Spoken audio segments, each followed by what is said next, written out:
Porte-à-porte, actuellement, c'est dead. Il commence à faire froid, bro. T'as plus envie d'aller cogner des doors dans ces températures-là. Donc, c'est le moment que tu switches en remote closing. Non, fais pas ça. S'il te plaît, fais pas ça. Pour vrai, je peux comprendre. Au froid, difficile de faire du porte-à-porte. C'est beaucoup moins motivant, du moins.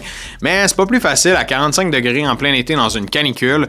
Donc, au final, le porte-à-porte reste juste un moyen pour faire de l'acquisition de clients. Puis si pour toi, ta clientèle, tu peux lui vendre autant en été qu'en hiver, vas-y aux portes, va pas en remote closing, va pas commencer à essayer de générer tes clients d'une autre façon qui tu sais pas si elle va fonctionner aussi bien qu'au porte-à-porte alors que ça fonctionnait déjà bien. J'aime bien dire quelque chose, mais plus de ce qui fonctionne déjà, souvent la solution à bien des affaires. Et si c'est le froid qui t'arrête, come on, ok? On est capable de s'habiller puis d'aller cogner les portes. T'es pas censé aller knocker des doors comme moi l'année dernière quand il faisait moins 20, moins 30, moins 40 pour aller trouver des jobs. Ça serait con. Fais-le pas.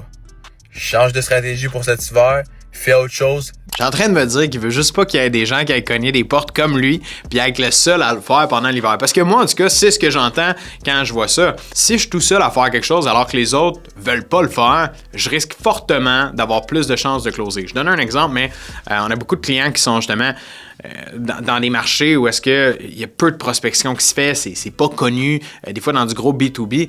Puis quand on dit, appelle tes clients, tu sais, vas-y, genre, téléphone-leur. Ouais, mais il y a personne qui fait ça.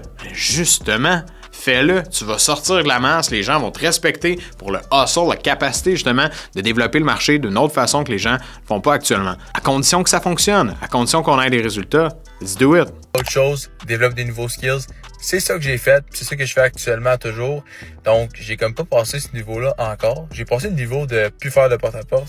Mais je suis pas d'accord que d'arrêter de faire du porte-à-porte, c'est comme développer d'autres skills, c'est la solution. Encore une fois, je répète, mais comme de faire plus de ce qui fonctionne bien, c'est la solution à tout. Puis quand on pense à la prospection en général en business, les gens sont comme ouais, mais j'aime pas ça faire ça. Ouais, mais faire ça c'est payant.